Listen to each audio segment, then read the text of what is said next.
we were less concerned with what was going on in mainstream UK garage, and we were like, right, let's see how far we can take this new thing, this MC-driven sound that we've developed, which is what, you know, the likes of Stormzy and your Daves and the guys that you're seeing in the charts today, that's what they came up on, the early grime sound.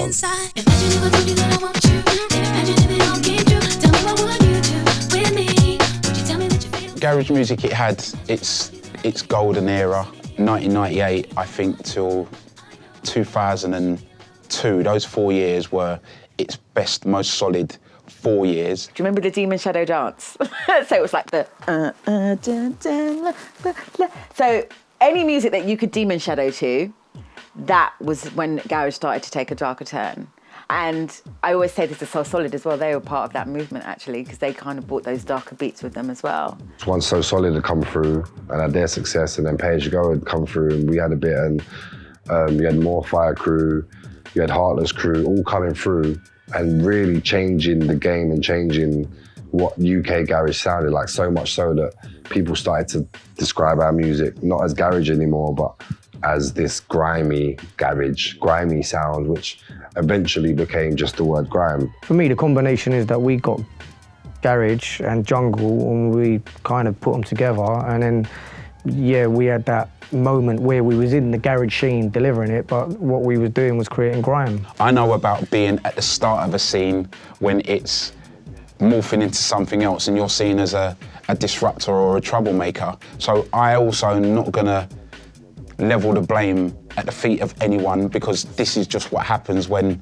progress and change is being made. What I will say is if everyone could look back and change things, they'll most probably think I did go in there a little bit too noisy, which seemed like the right idea at the time, but if I hadn't gone in as noisy as I had, we might have had a longer period doing what we did. But that said, I mean, when you look at the family tree of garage music and where we are today, I can see the direct lineage between what we were doing in the underground clubs and Stormzy headlining Glastonbury and selling out 302s. UK garage has had a huge influence on my work and how I work, and if you work for me as well, I think if you're in my studio, if you didn't know what garage was before you came there, you definitely do now. A lot of people do say that my musical tastes are stuck in 2000, but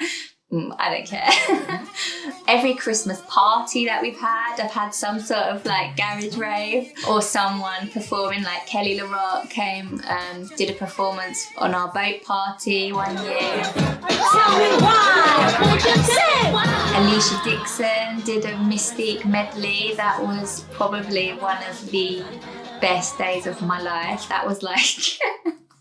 That really was a moment.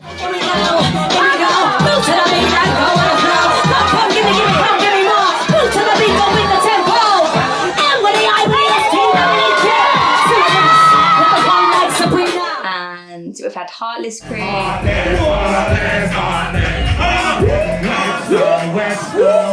Miss Dynamite. I've been trying to book her for about 4 years.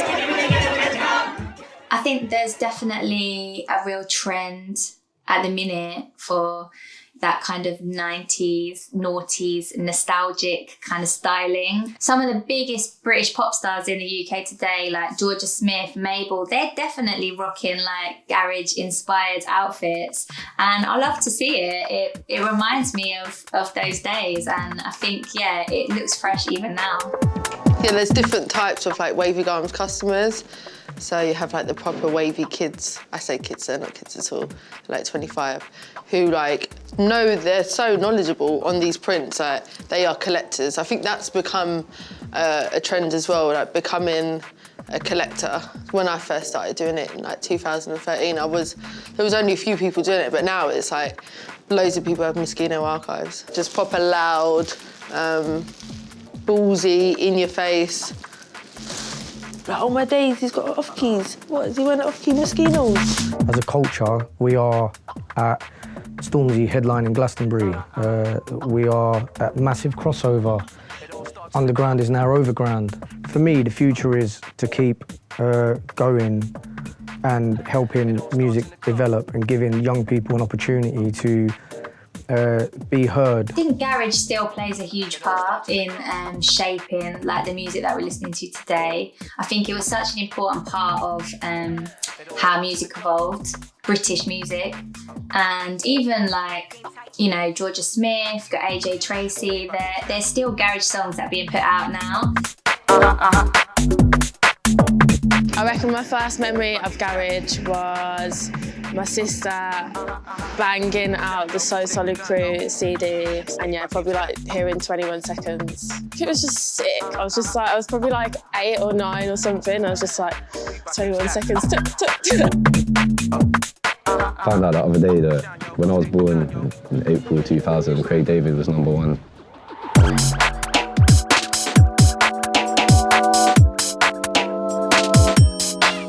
You see certain things having a big influence at companies like Wavy Garms and stuff. You know what I mean? I'd say when I was like first started like going out and stuff, they were really big, putting on a lot of events. And like even the companies like them would have introduced me to certain artists.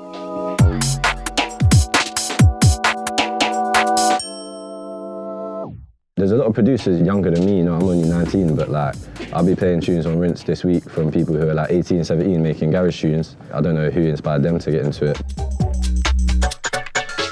Something I find really refreshing about garage is it's positive, something you can dance to. Anyone can come to enjoy themselves. And for the people that lived it, you know, we have like Garage Classical, and it's like you've got So Solid there with like a full orchestra, and you don't think it sounds like it wouldn't work, but it absolutely does. And yeah, I think it like gives the people who loved it back then an opportunity to go and listen and enjoy that music in like maybe a bit more of a like mature setting. To go and do it in, you know, people say that one of the country's best venues. I think it's one of the world's best music venues in the Royal Albert Hall. Over 20 years later, that really just rubber stamps how important culturally garage music and the scene not even was, but still is. Because as long as you've got people like Stormzy doing what he's doing, then we've got to say is, because it is current. It absolutely is current. I think it really felt like 20 years ago, if we would be in like a garage night, we're like, in 20 years time, we're gonna be at the Royal Albert Hall listening to this song with a full orchestra. You just wouldn't believe it.